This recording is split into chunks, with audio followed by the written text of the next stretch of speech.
The David Pakman Show at davidpakman.com. Welcome back to the show, and welcome to everyone who is joining us from the We Survive Bush, You'll Survive Obama Facebook page and the I Love It When I Wake Up in the Morning and Barack Obama is President Facebook page. Check out both of those.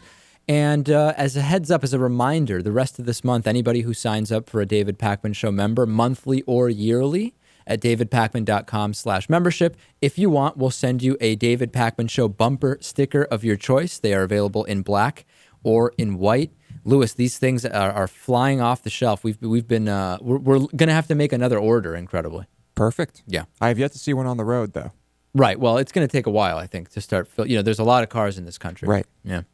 The NTSB is recommending lowering the blood alcohol level that constitutes drunk driving from 0.08, which is where all 50 states currently set it at, to 0.05.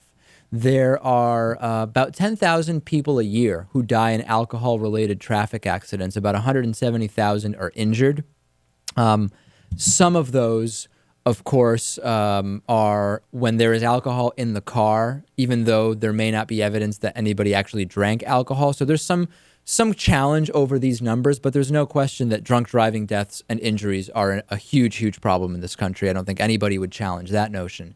This is down from what it was 30 years ago, for example, where 20,000 people died of alcohol-related accidents, but it's a huge threat to public safety. So the studies say about 4 million people a year admit to driving while under the influence of alcohol. And the recommendation, of course, is upsetting restaurant trade groups who are there to lobby in favor of whatever will make restaurants more money. Of course, if people are worried about being pulled over because it's now a 0.05 limit instead of 0.08, it stands to reason they will drink less and restaurants might make less money. Of course, that would keep a lot of people safer. When Australia went from 0.08 to 0.05, there was, depending on what report you look at, a 5 to 18% drop in traffic fatalities.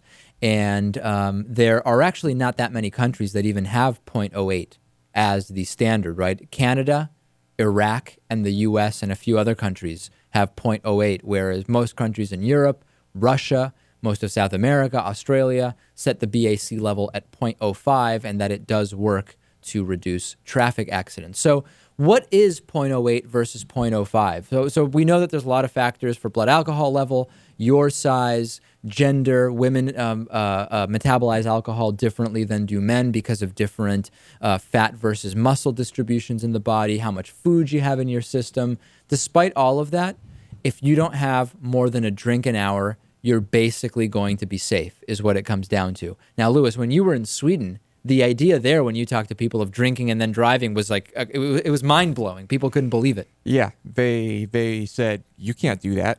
I'm like, what do you mean? They're like, you can't do that. You know, these are young people who are out drinking with me. They said, you can't do it at all. If you get pulled over, you're in big trouble.